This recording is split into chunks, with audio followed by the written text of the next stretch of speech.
छत्रपती संभाजीनगरच्या सिल्लोड तालुक्यातून एक मोठी बातमी समोर येत आहे. निवडणूक कामात हलगर्जीपणा करणाऱ्या 2 बूथ लेव्हल ऑफिसर म्हणजेच BLO कर्मचाऱ्यांवर आता निलंबनाची टांगती तलवार आहे. या दोन्ही कर्मचाऱ्यांवर निलंबनाची कारवाई करावी असा प्रस्ताव निवडणूक विभागाने थेट जिल्हाधिकाऱ्यांकडे पाठवला आहे. सुरेखा काशीनाथ थोरात आणि सुनीलकुमार भिका इंगळे अशी कारवाई प्रस्तावित केलेल्या कर्मचाऱ्यांची नावे आहेत.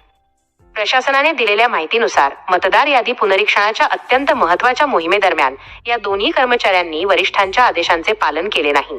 तसेच कामात हलगर्जीपणा करत सरकारी कामात अडथळा निर्माण केला.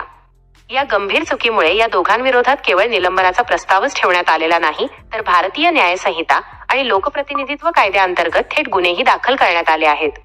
आता या दोन्ही कर्मचाऱ्यांवर निलंबनाची अंतिम कारवाई करायची की नाही याचा निर्णय जिल्हाधिकारी घेणार आहेत. निवडणूक विभागाच्या या धडक पावलामुळे संपूर्ण शासकीय वर्तुळात मोठी खळबळ उडाली असून आता सर्वांचे लक्ष जिल्हाधिकाऱ्यांच्या निर्णयाकडे लागले आहे. कॅमेरामन सह श्याम ठाकूर, ST न्यूज, सिल्लोड, छत्रपती संभाजीनगर.